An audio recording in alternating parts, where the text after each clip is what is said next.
Todo ano aparece a banda que vai salvar o rock and roll. O marketing promete, a imprensa espuma. O público realmente cai no hype. Só que às vezes dá ruim, dá muito ruim. Hoje a gente lembra dessas promessas que subiram no palco, como os foguetes, e desceram como geladeira velha em ladeira. Não é um hate gratuito. É uma autópsia do hype com uma risada nervosa. Aperta o cinto, pega o seu vinil, uma pipoquinha, que hoje essa expectativa a gente vai arranhar essa agulha. Inscreva-se no canal. Poucas bandas são como um Gojira da vida, que lança várias músicas boas, consegue encarcerar sucessos um atrás do outro, consegue um palco bonito durante uma Olimpíada, consegue ficar na cultura da gente. Como o Sleep Token agora dominando as paradas. Não foi como o Maneskin que fez um sucesso rapidão ali, eu agora não vejo mais ninguém falar na internet. Bora que esse é o tópico de hoje. Percebeu que a mídia do rock and roll adora criar o próprio Messias? Sempre aparece aquela banda, aquele artista que a mídia, os fãs, a gravadora vendem como a salvação, o futuro do rock, uma esperança da música contra o pop, chiclete, que no fim das contas, muitos desses salvadores acabam virando piada no meio. Não é exagero. Muitos se perdem, ego, drogas, decisões burras, que fariam até um estagiário de marketing ficar vermelhinho no rosto. Hoje a gente vai falar um pouco dessas promessas que mudaram o jogo, que foram até inteligentes, mas no final das contas ficaram conhecidas pelo meme, fracasso, até uma notinha de rodapé. Eu vou te avisar que nesse vídeo vai ter um pouquinho de farpa, aquela verdade, que sai um solzinho da garganta assim, é rock and roll, né? Mas o primeiro caso, The Darkness. Quem lembra de I Believe a Thing Called Love? A banda parecia um renascimento do glam no rock dos anos 70. Que misturava Queen com aquele anabolizantezinho assim, com aquele vocalista, um cara que acabou de fugir do carnaval fora de época. Ele foi tratado como um novo Freddie Mercury, com um macacão brilhante, só que a realidade puxa, né? A banda foi engolida pelo hype. Esse Hawkins mergulhou em droga, ela ficou datado rapidinho. E quando o público percebeu que aquilo era mais uma paródia do que uma revolução, já era tarde. Eles eram o tipo do grupo que aparecia só na lista do One Hit, tá ligado? Uma música e foi. E as piadinhas sobre roupa ridícula, o futuro, não do rock and roll, né? Só os grupos britânicos caem nessa da Liga dos Americanos. Por exemplo, The Vines. The Vines foi um sucesso no início dos anos 2000. E NME e a Rolling Stone juravam que eles eram o novo Nirvana. Com aquela música Get Free que tocava em todo lugar.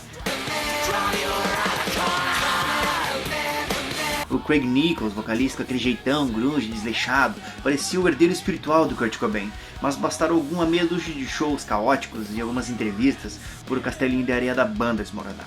Craig era instável, brigava com a imprensa, com a própria banda e nunca conseguiu repetir o impacto do primeiro disco.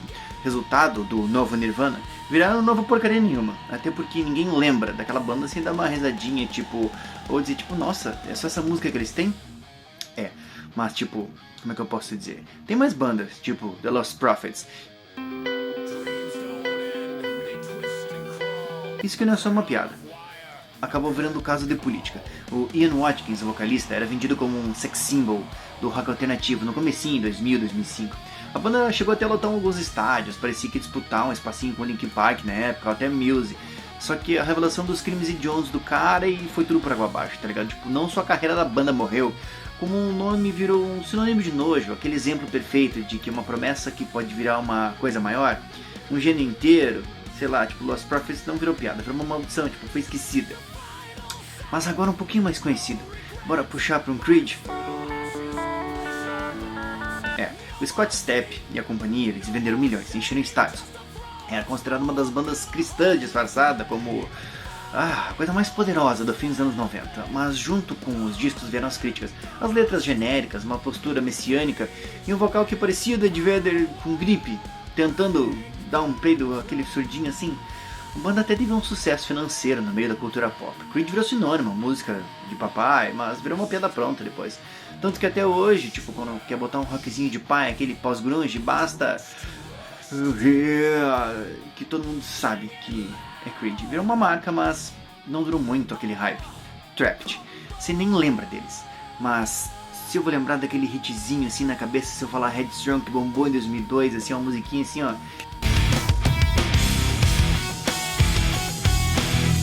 que era aquela coisa que misturava no metal com post-grunge. Uma perfeita trilha sonora de WWE ou de moleque revoltado que jogava Tony Hawk, que nem nós na infância. Só que a música ficou maior que a banda. O resto da carreira foi um festival de relevância, ninguém lembra do resto. Pra piorar, o Chris Taylor Brown, que era vocalista, conseguiu a façanha de manter o nome da banda vivo só brigando no Twitter na época, falando merda de política e apanhando virtualmente de todos os fãs. Qualquer pessoa virava ele no argumento, cara fraco. Ele virou um exemplo vivo de como cair no esquecimento pela própria boca e virou um saco de pancada na internet, que nem muitos músicos que a gente vê aí hoje, né, Ronald? Enfim, mas não é só lá fora que acontece. Aqui no Brasil a gente tem muitos exemplos. Por exemplo, quem é que lembra da banda Tijuana? Que foi vendido como uma nova revolução do rock nacional lá atrás, por causa do filme Tropa de Elite, tocou nos anos 2000. Tipo, a banda era muito boa, e até é. Só que, depois disso, se não fosse o filme, musicalmente, eles eram uma referência genérica do Nova Cara da época. Tipo, datou muito aquele filme e só. Só que a parte boa é por que isso acontece? Só no rock and roll, porque é diferente do pop. Sempre vendeu aquela ideia de autenticidade, mas quando isso desmorona, seja porque a banda tem um hype ou uma data em si, sem tompeiro, porque o vocalista é um babaca, um criminoso, ou porque mostrou que o som era só modinha, é uma queda mais dolorida, porque a gente ama levantar estátuas para os nossos deuses do rock and roll, mas adora ainda muito mais destruir ídolos quando eles mostram que não tinham nada por trás da maquiagem. Bom, a questão é que essas promessas do rock, são uma... ou a gente ama ou a gente odeia, eles viram piada, é algo cruel, que não basta ter uma música boa, tem que ter uma capa chamativa, uma gravadora botando dinheiro, tem que ter personalidade, algo que sempre revela que é algo genuíno, que não é essa fumaça. Tem dessa, a gente cria heróis num dia e no outro transforma na piada no bar tomando uma cerveja, tá ligado? Agora você me fala, qual banda que merecia entrar nessa lista? Com aquela promessa que o rock and roll viu nascer, acreditou e depois riu? Comenta aí, porque tenho certeza que a gente vai dar uma tretinha nos comentários.